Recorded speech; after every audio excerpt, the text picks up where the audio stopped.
my gosh, how's it going? Who's single? Single people, make some noise? Yeah? All right, that's crazy. Not me. Somebody loves me, but that's so brave of you guys.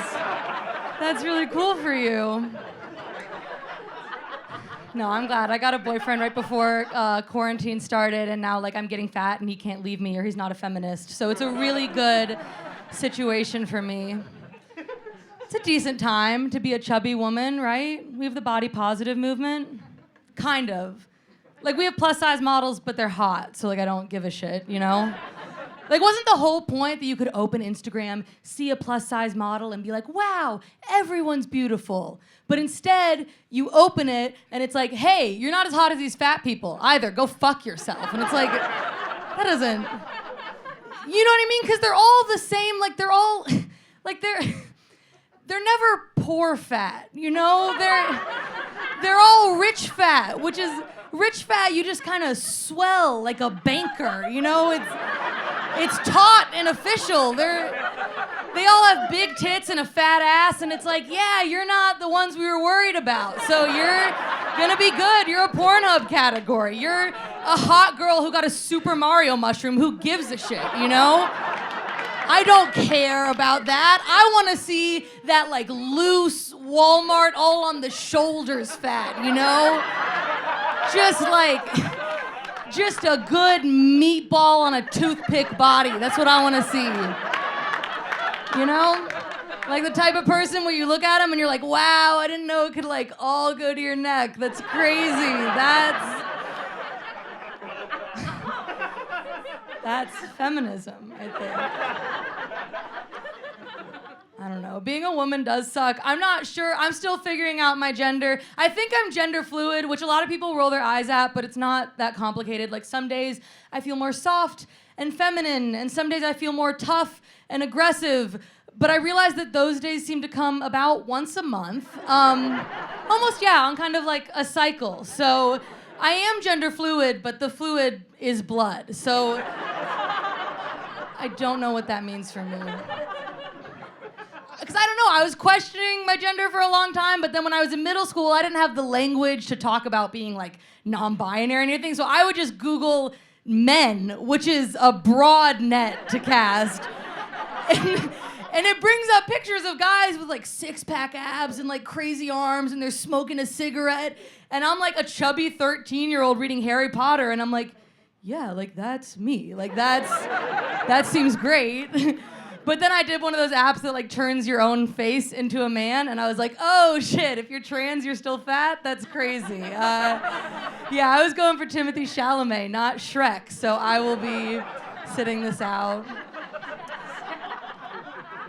No, you know how I'm not I know I'm not a full man is because I never want to be an uncle. They just weird me out. Nothing happened. It's just ugh, you know? Because isn't that weird how we all have this every societal ill is put on uncles. It's always oh, the creepy uncle, or I went home for Thanksgiving and my racist uncle. But that's so weird because there's not a type of guy who's unclehood is thrust upon you.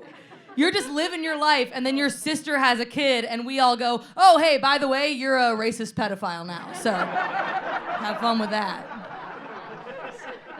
There is something weird about it, though. I think what it is an uncle is halfway between a father and a stranger. And that's, deeply unnatural. You know, because a dad will say sweet things to you. A dad's we're so proud of the young woman you're becoming. And a stranger will stop you in the subway and be hey, nice tits. But an uncle is right down the middle. Just, you're really growing into your body. And it's oh. That's worse.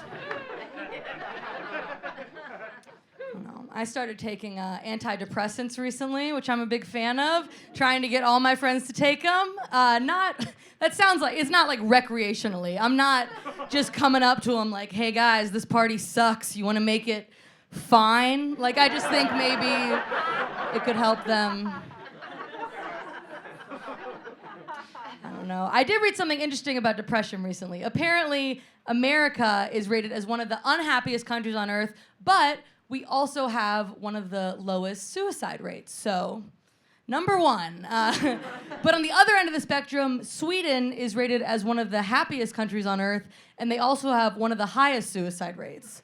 And I can't get that out of my fucking head. Like, who kills themselves in Sweden, dude? Like, they're shutting down prisons because they don't have enough people to fill them. Like, everyone has healthcare. Like, the whole country is just like a Skyrim loading screen of like people doing little jigs, like flookity-doo. But I guess if you're depressed and then you look out at all that, you're just like, I guess it's me. And then you just kill yourself, which... And honestly, if like Sweden wasn't good enough for you, like, yeah, get the fuck out of here. Like, I don't know what else you want. That didn't do it for you. I think in America, you know what I mean? You're not gonna kill yourself because that sounds like a threat. Like, you won't do it, but you're not gonna kill yourself because you'll get sad, but then there's like a community of sad people. You know, you get the gun in your mouth and you're like, this fucking sucks. And then the guy next to you is like, I know, right? And you're like, hey, new best friend. You know, you're back in it. I think what it really is that if you want to kill yourself in this country, you have to buy a gun at a Walmart. And like, as soon as you walk in there and look up, you're like, oh, I am fine. Wow. Woo. Yeah, if I kill myself before he kills himself, I'm gonna kill myself. This is ridiculous. Hey, you guys have been a lot of fun. Enjoy the rest of the show.